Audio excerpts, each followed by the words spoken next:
देखो बच्चों question number 21 बहुत ही मज़ेदार क्वेश्चन है, ठीक है। लिखा हुआ divide 7000 rupees among a b and c. क्या देखिए ए बी सी समझे एक 3% है, ठीक है, 3% है। 7000 रुपीज़ को डिवाइड करने के कह रहा है, मतलब डिस्ट्रीब्यूट करने के कह रहा है ये लोग दोनों के बीच में। वो इस तरह से डिवाइड करना है कि ए के पास जो होगा वो 50% होगा। किसका 50% होगा?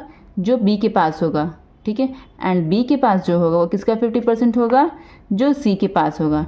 It means A gets 50% of what B gets and B gets 50% of what C gets. मतलब ए के पास 50% बी के अमाउंट का होगा और बी के पास 50% सी के अमाउंट का होना चाहिए। इस तरह से इसको डिस्ट्रीब्यूट करना है, ठीक है।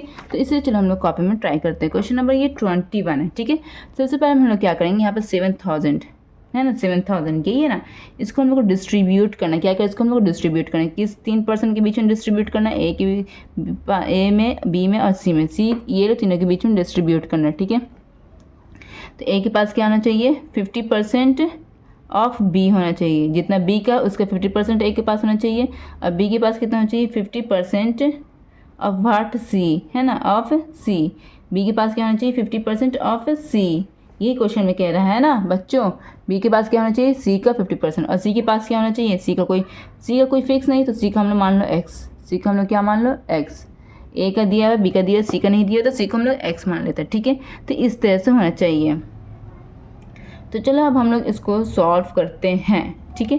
तो इस तरह से इसके अमाउंट को इसके अमाउंट को जोड़ेंगे तो इसके बराबर आ जाएगा ना। जैसे कि हम 10, मेरे पास 10 रुपये दे थे, ठीक है। हम प्रिया को 5 रुपया दिया, श्रेया को हम 4 रुपया दिया और हम असलम को हम 1 रुपया दिया। तो तीनों को जोड़ेंगे तो 10 रुपया आएगा ना। तो इसी तरह से यहाँ पे क्या करना है, इसी तरह से यहाँ पर ये लोग तीनों के अमाउंट को जोड़ेंगे तो इतना रुपया आना चाहिए। तो चलो जोड़ते हैं। ए प्लस बी प्लस सी को हम अगर ऐड करेंगे तो 7000 रुपये आना चाहिए मेरे पास, ठीक है बच्चों। ये इस तरह से हम लोग ये इक्वेशन लिखा था। तो ए का अमाउंट क्या था? ए का अमाउंट जो था वो था 50% ऑफ बी, ये था ना, ठीक है। और बी का अमाउंट क्या था? 50% ऑफ सी। और सी का क्या था? एक्स। सी का क्या? एक्स, ठीक है। तो अकॉर्डिंगली सबका हम लोग यहाँ पर फाइनल आंसर वैल्यू निकालेंगे। तो 50% बी का निकालते हैं, 50% हटा तो नीचे 100 हो गया, और फिर जब मल्टीप्लाई, और सी मेरा यहाँ पे क्या? एक्स। तो एक्स ऊपर नीचे 0 0 काट गया, 5 5 5 to the 10 कटा। तो यहाँ पर फाइनल वैल्यू यहाँ पे क्या आ जाएगा? x/2 आ गया इसको सॉल्व करके।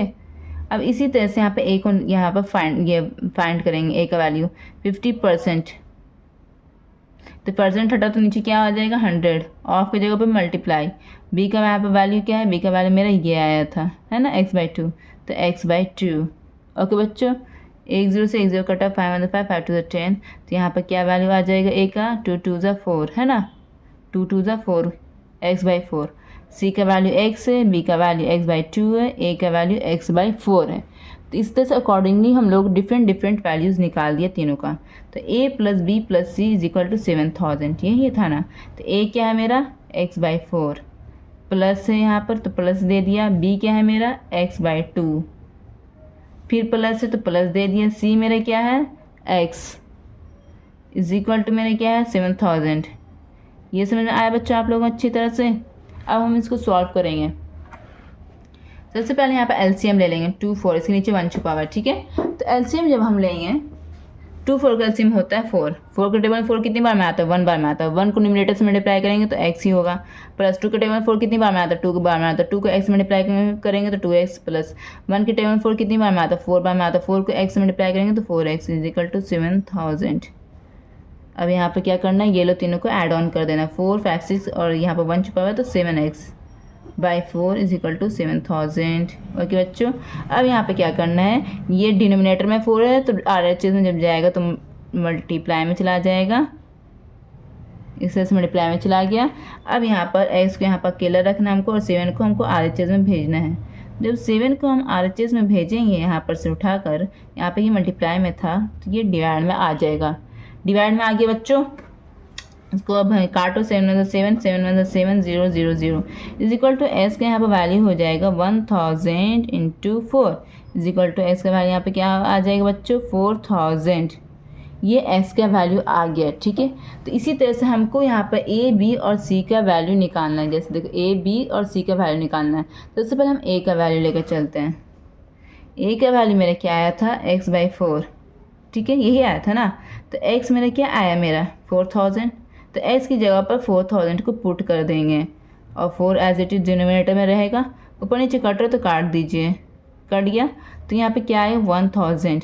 इट मीन्स ए को 7000 में से 1000 रुपीज़ मिला। अब बी का यहाँ पे क्या वैल्यू आया था, बी का यहाँ वैल्यू आया था x/2।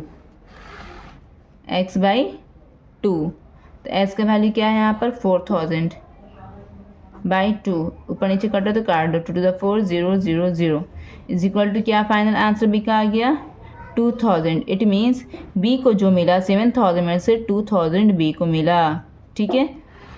और यहाँ पर सी क्या मैंने माना था x, तो सी का वैल्यू क्या मेरा आया x, और x का क्या आया वैल्यू यहाँ पर 4000।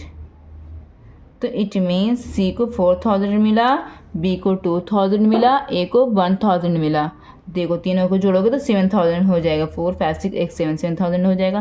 तो यही मेरा आंसर हो गया, ये तीनों वैल्यूज़। अब हम नेक्स्ट क्वेश्चन की तरफ बढ़ते हैं बच्चों। होप कि आप लोगों को ये क्वेश्चन ईजिली समझ में आया होगा। अगर समझ में आया होगा तो अपने प्यारे प्यारे कमेंट्स से मेरे कमेंट सेक्शन भर देना। थैंक यू सो मच बच्चों।